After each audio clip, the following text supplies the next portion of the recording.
This is my 2015 Ford F150 Lariat, and she just hit 100,000 miles. So I'm going to do a review. If you guys are in the market for one of these trucks, 15 through 20, this is going to be probably pretty helpful.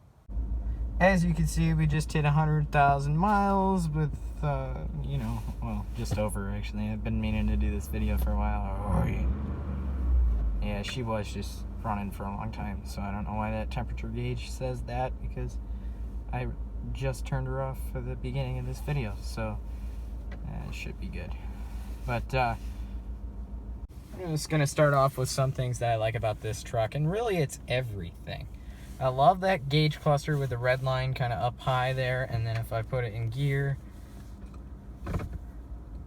we got the, shift points, and then we have the tow haul sport, traction control off, all that good stuff. I love the cruise control down there. It just looks so nice, very clean. I'm not sure what I feel about the full digital cluster on the new 2021, but I think that this looks the best of them all. But people complain about these interiors all the time, but really this is real wood. This is padded, which is really nice because that's just kind of normal, or feels comfortable to put your arm there. And then you have like the soft touch steering wheel, soft touch dash. I love these silver pieces here.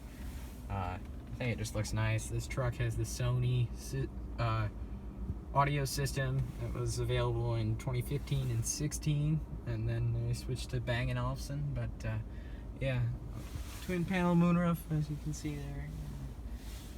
Now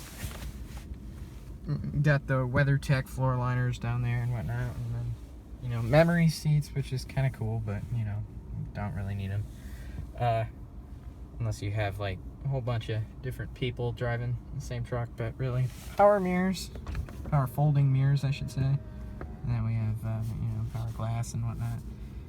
Kind of cool mirror spotlights here. It's just pretty much everything. I like the CD player. This screen is nice.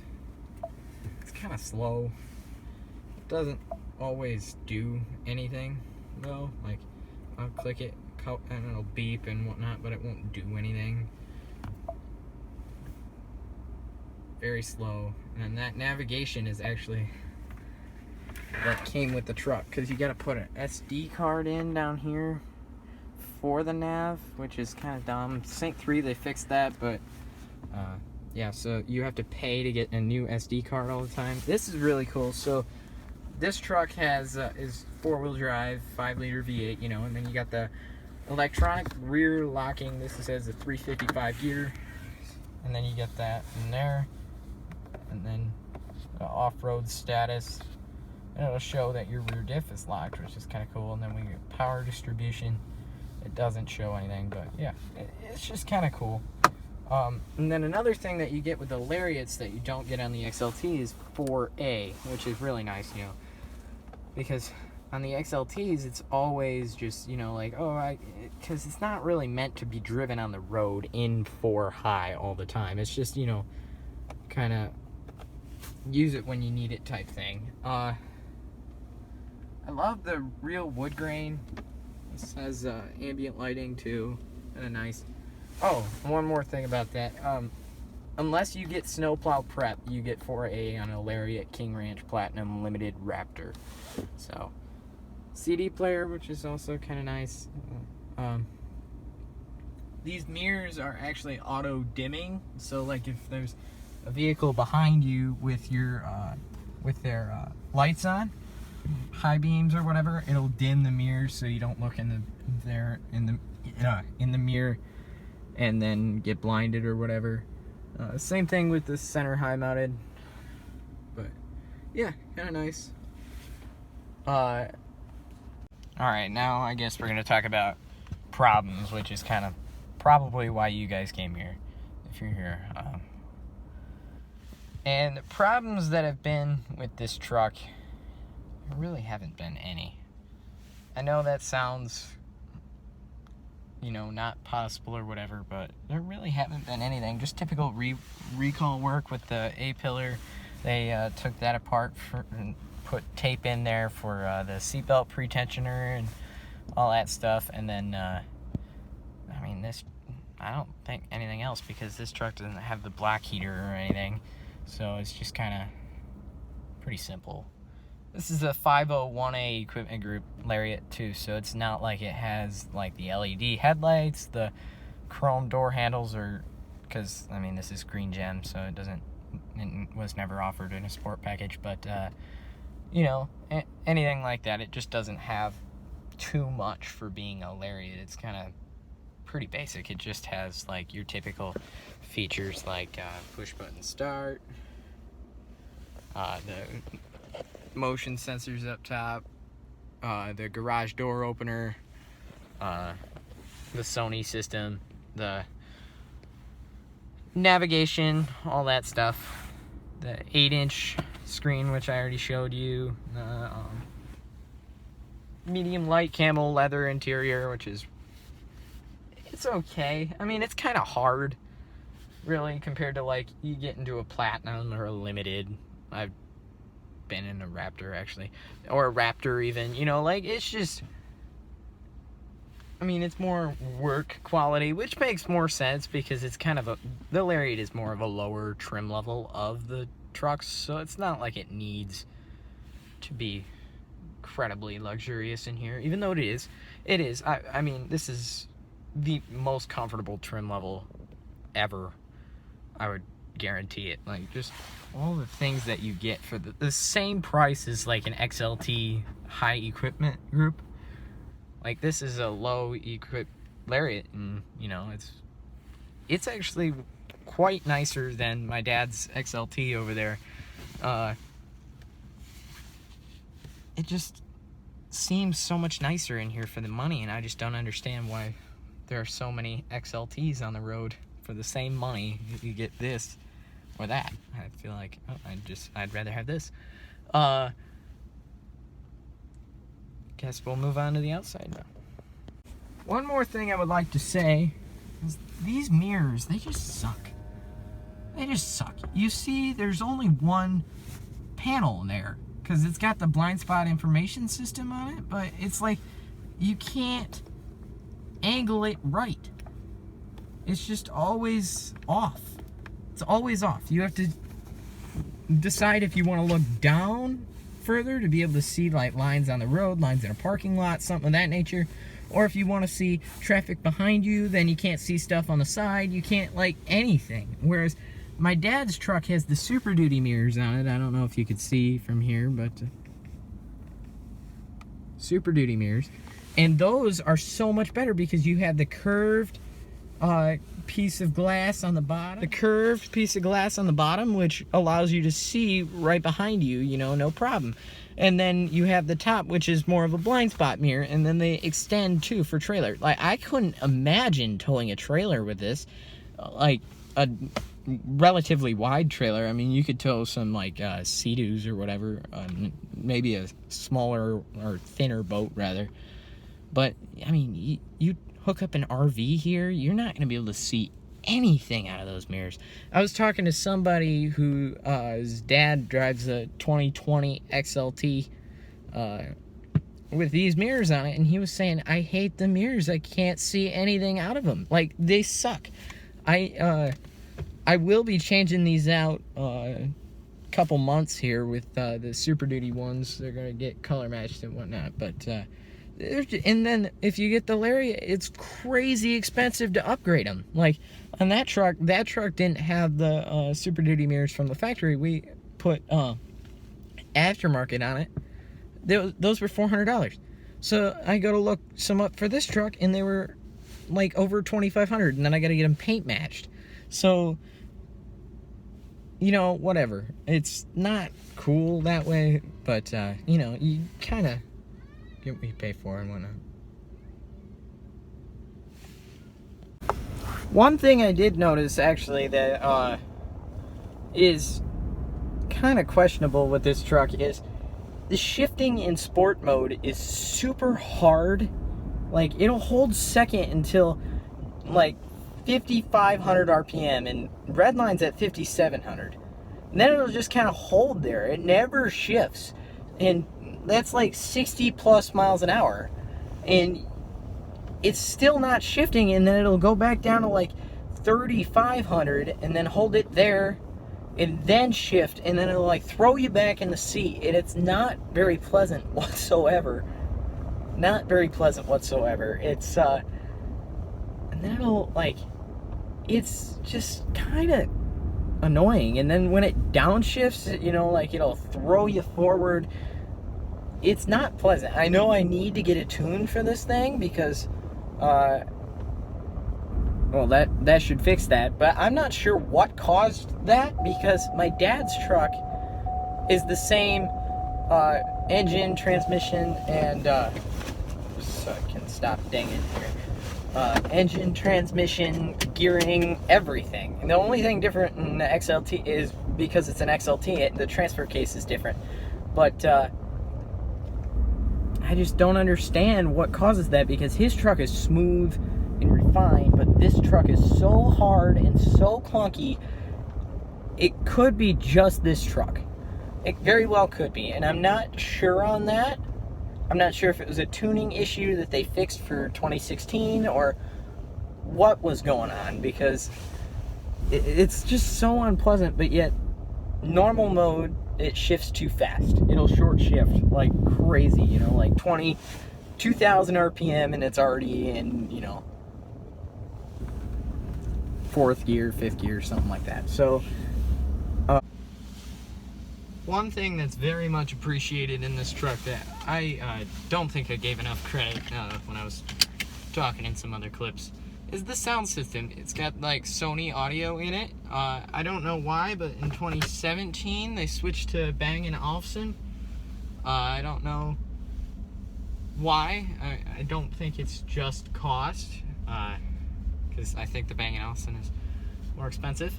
But I mean, it's pretty stinking good in this thing. Like, I got a pretty decent sized sub, just stock, behind that back seat there, and it's pretty darn good. Let's see if we can play just a little bit of something here.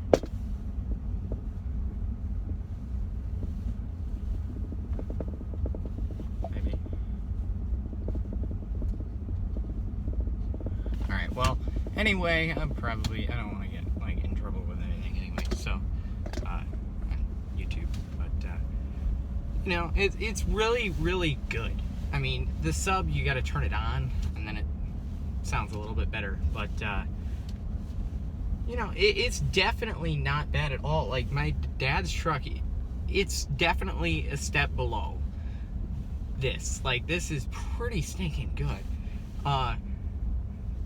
It just is. I don't know what else to say. It's just pretty darn good. We're gonna go this way. And sorry that it's bobbing up and down there. It's not the most sturdy thing in the world, but yeah, I mean, I wish I could play something for you, but I don't. I mean, my phone is recording, so I can't do anything there, and then don't want copyright on anything.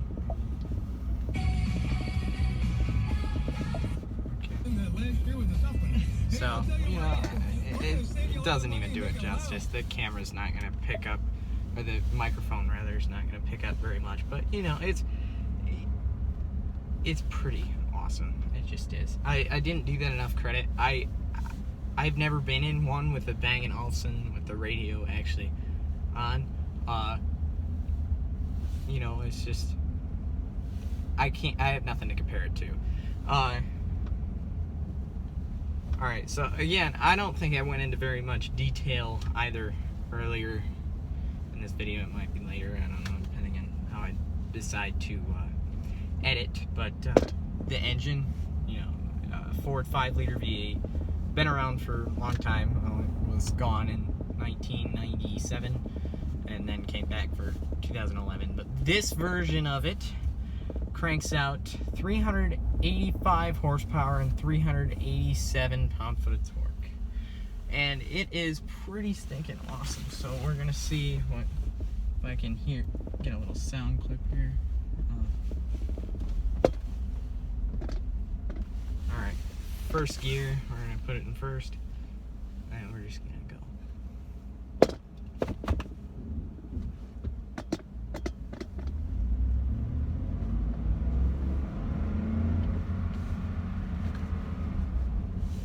Alright, so again, I don't think the camera did it justice. This also has like a super insane insulation package on it because it's a Lariat, so that also leads to like kind of a complaint, I guess you could say, with this truck, is the fact that the doors, you have to really try to get them to shut. Like, you have to push it hard, really hard, and that's not the best thing in the world. And I've noticed that the battery doesn't last all that long either when your dome lights are on all the time. So just, you know, like if you buy something like this, just make sure that it's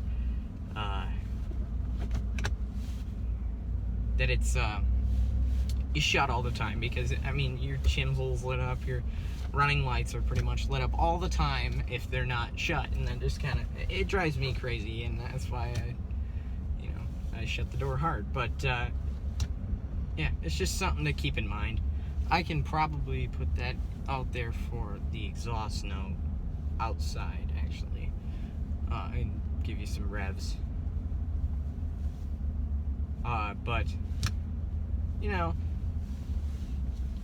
another thing that I love about this truck is just how freaking comfortable it is. It's so comfortable. I mean, it's probably mostly due to the fact that the seat has been broken in for a long time.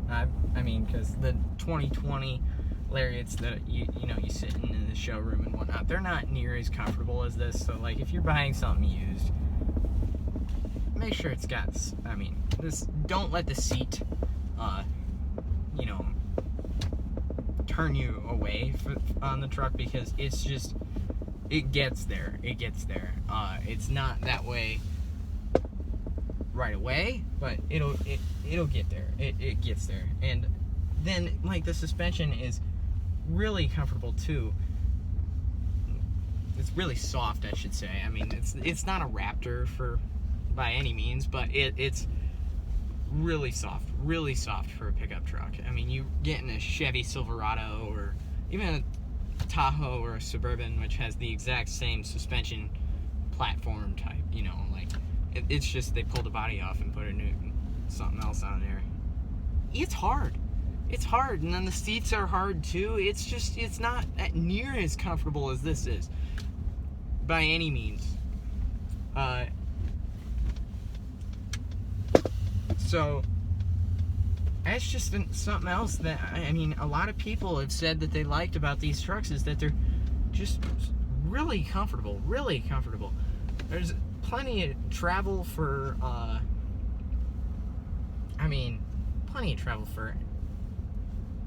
off-roading, towing, anything really that you want to do.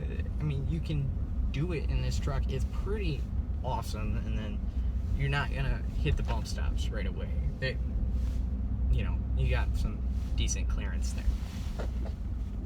So the exhaust sounds good stock, it just does. I'm gonna make it sound better, because, why not? I have plans for long tube headers, get rid of the cats, and then Roush active cat back, kind of like back road drivers, the Wolf.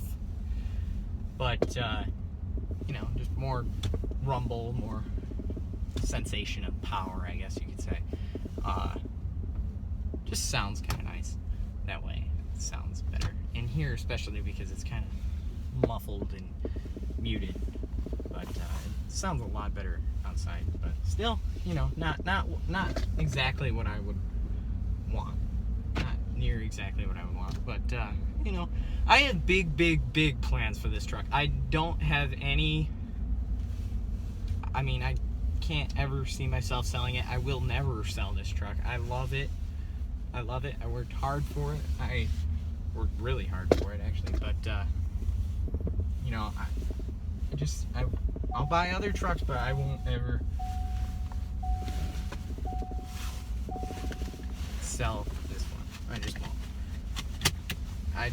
I will probably supercharge it. Well, I will supercharge it, actually. You know, do some exterior mods too. I gotta get rid of the halogen lights everywhere and replace them with LEDs and all that stuff too. So, you know, just kind of a lot of little things and then some huge things. Like I want to get the rear end re-geared. I want to put 410, Ford Performance 410 e-locker back there out of a F150 Raptor. Stuff of that nature too. So, you know, a lot of stuff I want to do to this truck. We'll never sell it. And overall, I would 100% recommend this thing to anybody. I mean, the 15 through 17 5-liter with this 6-speed transmission is bulletproof. It just is. You can make a 2018 better. Like if you put oil separators on it and all that and then tune it too, it'll be a lot better. But there are just no guarantees with the 2018 because they, you know, added the port injectors or whatever, and then did something else with the intake manifold, and it has a tendency to drink oil, which is probably not something that's very good, really. I mean, I don't want that because of that, but you know, and the Sony audio in this, I would like to experience a Bang & Olufsen, I just would, but there's nothing that I really don't like about this truck that can't be fixed. Like this screen here, sure, it's slow and whatnot, like I'm clicking right now, it's not beeping, it leaves fingerprints all over and whatnot. Whereas Sync 3, it doesn't really spot, and it, you know, it's much faster. Oh, beeped. Didn't change it. Okay, there it goes. But, like, I can pull this out and replace it with Sync 3 or Sync 4, the 8-inch Sync 4 that's available in the 2021. I can probably get a kit for that at some point. And then the mirrors, too, like, they just pop off. It's 4 bolts hanging them on, and then a little wire. So it's not that big of a deal. It's just the fact that you have to pay to get that stuff done. Well, not pay to get it done because I can do it myself, but you have to pay for the parts. So, you know, I would 100% recommend this truck to anybody.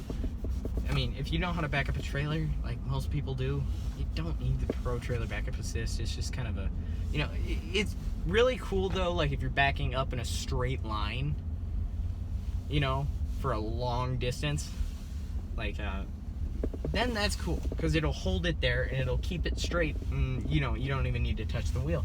But it's just more confusing to learn how to do that rather than just back up a trailer, you know, like so it's definitely not needed by any means. And then like my Ford Touch, it's still not beeping at me and whatnot. And then the mirrors, they can all be, they're not permanent things, if you will. So like I can pull them off tomorrow if I had the parts and replace everything here, and then it would be, you know, perfect. But you know, and I can put a new steering wheel on too. I don't think I mentioned this before, but like if you wear gloves while you're driving at all in a 15 or 16, you're gonna wear out the top of the steering wheel. Like my dad's truck, it's completely like a matte finish in between here and there, and then my shift knob is kind of like that, and then it's like that here too. It's just nowhere near as bad, and it'll change the textures too. Whereas in 2017 they upgraded the vinyl that they used, and it doesn't do that anymore, which is another, you know, amazing thing that they just did. Like amazing, but you know, it's something very simple that they just did to improve it. Like just little things, you know, can be improved. Might as well do it. So that's kind of another complaint that I have. But again, like I could pull the steering wheel off and put a 2018 on. You know, I can add heat to it too. I can put a different shift knob on. I can do all of these things and make it just that much better. But you know, I you know, just little things like that. It's not like anything here would keep me from buying this truck again. You know, I had some little annoyances for the fact that I bought this truck. That's just annoying to me. Like the 5.5 foot box is just too short for anything, and then this cab is just insanely massive. I mean, you don't have to worry about fitting people back here unless they're all 9 foot tall. Like, there's so much room in this cab for anybody. It's just insane. It's insane. Plenty of headroom for anybody. Like, I'm not a tall person by any means, but even like Mitchell Watts, who's 6'3", as everybody knows, I mean, you could fit like 7 of him in the back seat. There is, you know, plenty of room for anything. Like, you can stick toolboxes back here, like make it a huge toolbox thing for the back seat instead. And in fact, I've seen people do that before.